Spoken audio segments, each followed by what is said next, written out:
Abay, halagang 7 milyong isda na Arapaima fish, ninakaw tapos gagawin pangkain or baka gawin pang pampulutan. Ano? Abay, grabe naman. Ang tindi naman ng pangkain. Yung 7 milyon ang halaga nun.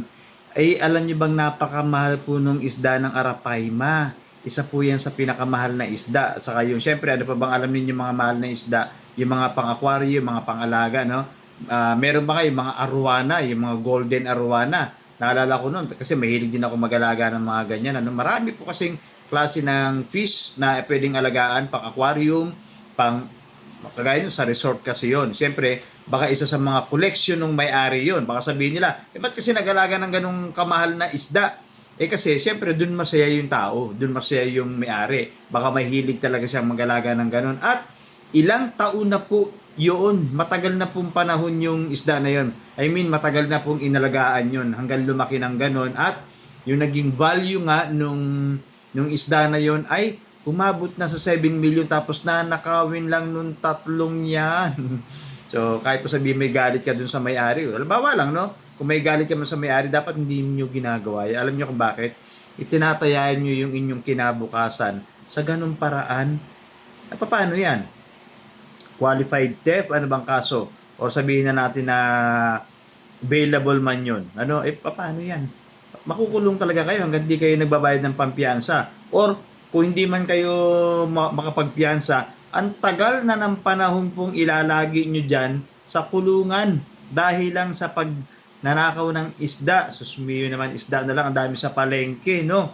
Bumili na lang kayo ng per kilo. Gusto nyo pa yung Arapaima. Although hindi naman nila alam na yun ay ganun kamahal. Pero kahit na, hindi po inyo yun para nakawin. Hindi inyo yun at yun po ay inalagaan ng matagal na panahon. At kung makikita mo naman yung isda, hindi pangkaraniwan yung isdang Arapaima na yun. No? Yun po ay mga mamahalin, pang mayayaman. Ibig sabihin mga pang koleksyon na fish, no? Abay, isipin mo, ano ba gagawin pulutan, ipapakain ayon sa balita kasi ipapakain daw sa pamilya or iuwi. Kaya ginawa, kinatay, kinarne, paghati-hatian ng tatlo. Ba'y masarap ang laman nun? Masarap ba? Hindi ko rin natikman, hindi ko rin alam. Kasi hindi pa ako nakakain ng mga ganun, no? Pero kung sakaling sabihin natin masarap, malinis, no? Kahit na, hindi inyo eh. So, imagine ano, 7 milyon ang halaga nun. Sa restaurant nga, pag kumain tayo ng mga mamahaling isda sa restaurant, kagaya nung maraming mamahalin na isda, lalo sa mga Chinese food restaurant, ano, may mga seafood sila, mamahal po nun. Pero ang sasarap talaga, pero bakit naman ganun? Medyo parang kakaibang balita lang, no, yung tatlong.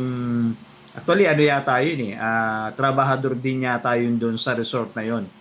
Pero, siyempre, may nagsuplong. Abay, ang laki-laki nung Arapaima na yun. Tatlo silang nagbuhat nun.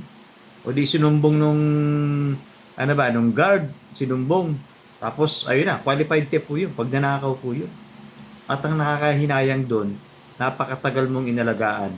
Sayang po talaga yung mismong Arapaima. Ang tagal na panahon, no? Kumbaga ang tagal mong inalagaan ng panahon, pinakain, tapos lagi mo siya nakikita, bigla na lang pong biktima ng karumal-dumal na pagkatay ng isda, no? So, at ang mahal pa. No? Kaya tayo, lumaban po tayo ng patas kasi maikli lang ang buhay. Tandaan natin yan, no? Yung ilalagi mo sa kulungan kapag nakulong ka, ang laki na pong kawalan nun. Kung makulong ka pa man ng 10 to 20 years, baka sa 10 taon na nagsumikap ka or 20 years na nakulong ka, baka mayaman ka na kung nagsumikap ka. Ibigay mo, talagang 7 milyon, paano mo babayaran ngayon yan? No? Paano yung pamilya mo? Damay lahat. May record ka pa ngayon sa gobyerno.